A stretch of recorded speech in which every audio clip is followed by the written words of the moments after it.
अमेरिकाको आक्रमणबाट इरानको परमाणु अड्डाहरू पूर्ण रूपमा नष्ट नभएको खुल्न आएको छ।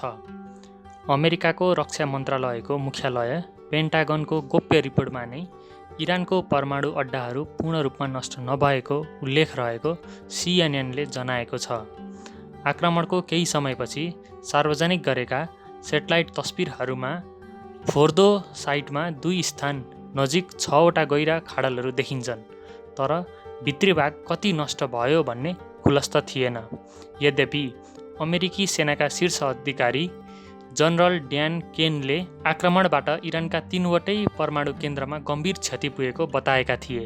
इजरायल र इरान बीच युद्ध जारी रहेका बेला अमेरिकाले गत शनिबार इरानका फोर्दो, इस्फहान परमाणु केन्द्रमा बङ्कर बस्टर बम प्रहार गरेको थियो। भूमिगत संरचना नष्ट गर्न प्रभावकारी मानिने GBU-57 नामक बङ्कर बस्टर बमले 61 मिटर तलसम्म पुगेर विस्फोट हुने गर्दछ। CNN लाई पेन्टागनको रक्षा गुप्तचर एजेन्सी DIA स्रोतहरूले बताएअनुसार शनिबार भएका बम आक्रमणले इरानको युरेनियम भण्डार ध्वस्त पार्न सकेको छैन।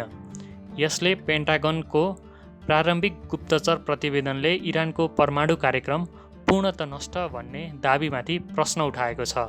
इरानको सबैभन्दा ठुलो र सुरक्षित मानिने फोर्दो परमाणु केन्द्र जमिन मुनि 90 मिटर तल छ, तर त्यहाँसम्म बङ्कर बस्टर बमले क्षति नपुर्याएको र आक्रमण मुख्यतः सतहमा रहेका संरचनासम्म सीमित भएको रिपोर्टसँग सम्बन्धित स्रोतको दाबी छ।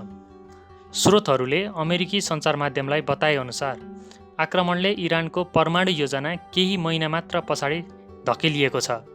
इरानले भग्नावशेष पन्छाएर छिट्टै मर्मत गर्न सक्ने बताइएको छ। अमेरिकाले बङ्कर बस्टर बम आक्रमण गर्नु अघि नै इरानले सम्वर्धित युरेनियमको केही भाग अर्को स्थानमा सारिसकेको पनि रिपोर्टमा उल्लेख छ। इरानको सरकारी टेलिभिजनका एक अधिकारीले पनि ती केन्द्रहरू पहिले नै खाली गरिसकेको हुँदा इरानलाई ठूलो क्षति नभएको बताएका थिए। यता व्हाइट हाउसले भने यसको खण्डन गर्दै राष्ट्रपति ट्रम्पलाई होच्याउने प्रयासको संज्ञा दिएको छ। अमेरिकी राष्ट्रपति डोनाल्ड ट्रम्पले भने इरानका परमाणु केन्द्रमा गरिएको आक्रमणलाई इतिहासकै सबैभन्दा सफल भनेका छन्। साथै उनले इरानका परमाणु केन्द्रमा क्षति नपुगेको भन्ने समाचारलाई फेक न्युजको संज्ञा दिएका छन्। ट्रम्पले ट्रुथ सोसलमा लेखेका छन्, CNN र न्युयोर्क टाइम्स फेक न्युज फैलाइरहेका छन्।